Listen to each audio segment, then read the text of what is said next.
नमस्कार। आकाशवाणी जयपुर अजमेर से प्रस्तुत है प्रादेशिक समाचार।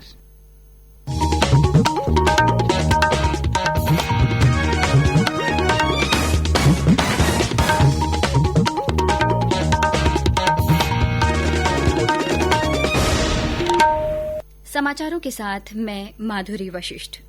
राज्य में कोरोना रोगियों की संख्या बढ़कर 2059 हो गई है। आज 25 लोगों में कोरोना संक्रमण की पुष्टि हुई है। आज अजमेर में 8, जोधपुर और झालावाड़ में 5-5, कोटा में 4, धौलपुर में 2 तथा डूंगरपुर में 1 व्यक्ति कोरोना संक्रमित पाया गया है। 493 लोग इलाज के बाद संक्रमण मुक्त हो चुके हैं, जिनमें से 198 लोगों को अस्पताल से छुट्टी दे दी गई है।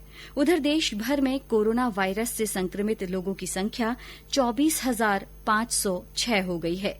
स्वास्थ्य मंत्रालय के आंकड़ों के अनुसार 18,668 लोगों को उपचार चल रहा है।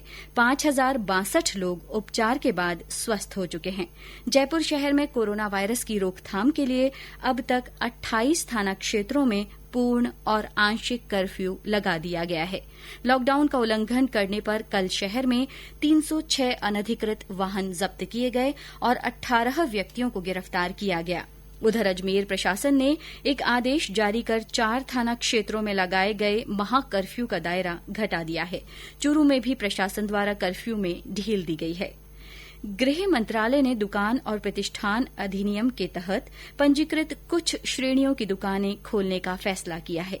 आदेश में कहा गया है कि नगर निगम क्षेत्र और नगर पालिका सीमा के बाहर बाजार परिसरों में स्थित दुकानों को संशोधित लॉकडाउन प्रतिबंधों से छूट रहेगी।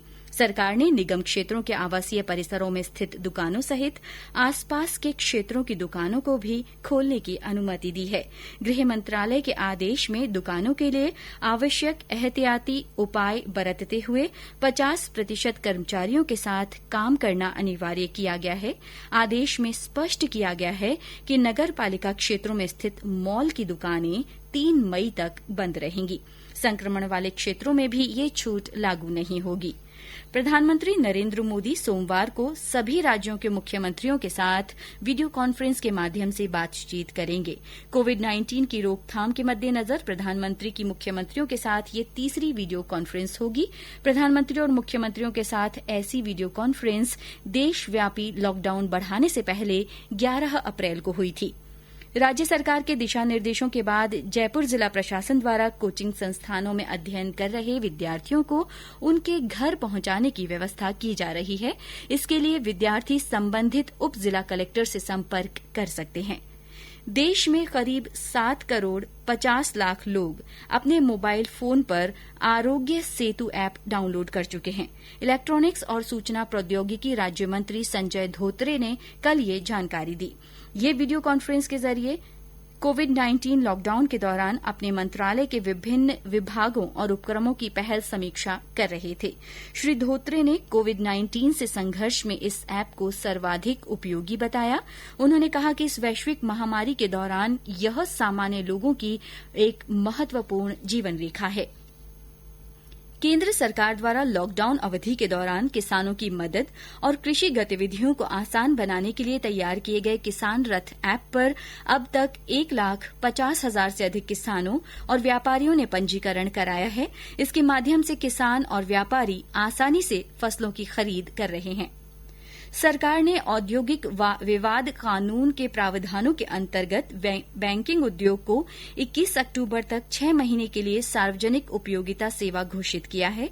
बैंकिंग सेवाओं को इस कानून के प्रावधानों के तहत लाने के बाद 21 अप्रैल से बैंकिंग क्षेत्र के कर्मचारी और अधिकारी किसी तरह की हड़ताल नहीं कर सकेंगे। एक परिपत्र में वित्तीय सेवा विभाग ने कहा कि श्रम और रोजगार मंत्रालय ने एक अधिसूचना के जरिए 6 महीने के लिए बैंकिंग उद्योग को सार्वजनिक उपयोगिता सेवा घोषित किया है। प्रधानमंत्री नरेंद्र मोदी कल आकाशवाणी पर मन की बात कार्यक्रम में देश विदेश के लोगों के साथ अपने विचार साझा करेंगे। ये कार्यक्रम आकाशवाणी और दूरदर्शन के समूचे नेटवर्क पर प्रसारित किया जाएगा। श्रोताओं से निवेदन है कि वे कोरोना संक्रमण के संबंध में सोशल मीडिया पर आ रही भ्रामक जानकारियों को साझा न करें, घरों में ही रहें, सतर्क रहें और आकाशवाणी समाचार सुनते रहें। इसी के साथ प्रादेशिक समाचार बुलेटिन समाप्त हुआ।